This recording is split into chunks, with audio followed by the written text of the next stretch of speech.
It's time now for a little culture on the programme, and for that I'm joined live by Olivia Salazar-Winspear, who all week is bringing us the latest from the Cannes Film Festival.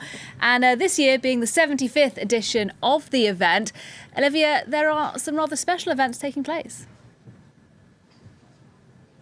Yes, there's a special ceremony this evening taking place in the building behind me, the largest movie theatre, the Grand Théâtre Lumière, which will be presided over, of course, by Festival President Pierre Lesture and director Thierry Frémaux, as well as a starry collection of people in attendance. There will, of course, be a screening of a film too, though, and that comes from actor and director Louis Garrel, who's showing his latest feature, The Innocent, out of competition.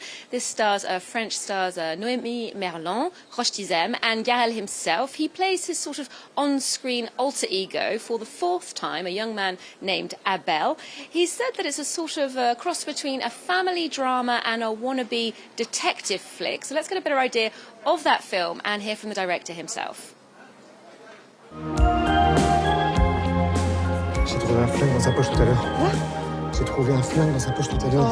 Je l'ai suivi, il allait dans une boutique, je sais pas avec qui. Ce type est dangereux, il me ment depuis le début. Arrête, quoi. arrête. Arrête quoi? S'il te plaît, il va pas la tuer, ok? Tu te calmes maintenant. C'est la vie de ta mère, qu'est-ce que tu veux y faire? Laisse-la tranquille. Tu vas pas gâcher l'ambiance, regarde. Regarde comme elle est heureuse. Regarde. C'est presque un polar familial.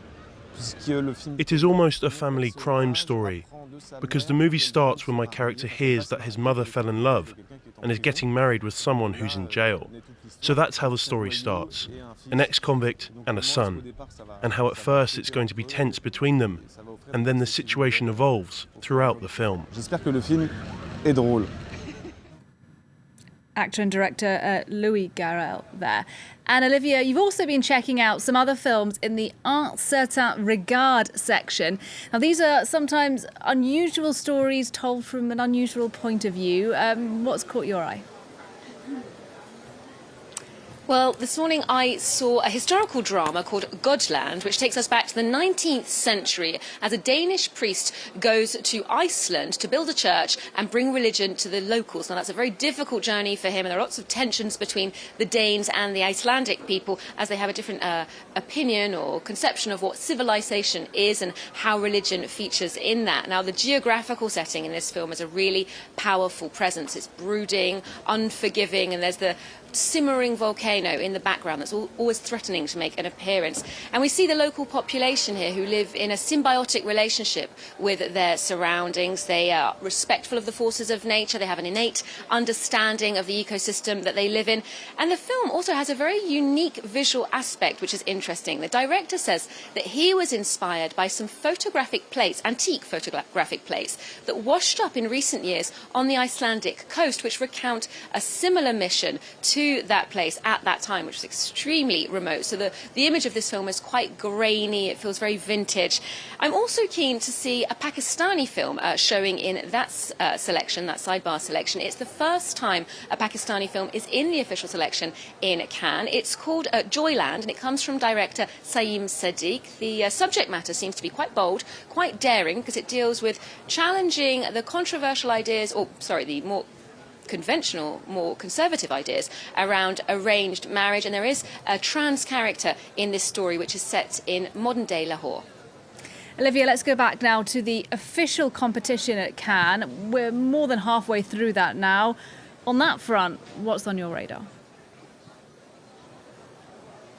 Well, here in Cannes this morning, everyone was talking about last night's premiere of Crimes of the Future from David Cronenberg, which got a 6-minute standing ovation in the screening room once it was finished. And the director himself said a few words. He said he'd never seen it on such a big screen. He was quite impressed and very touched by the response that it got here on the French Riviera. I will remind you that that film's a dystopian story about mutating bodies, about human evolution in an age of pollution and post-industrial crisis.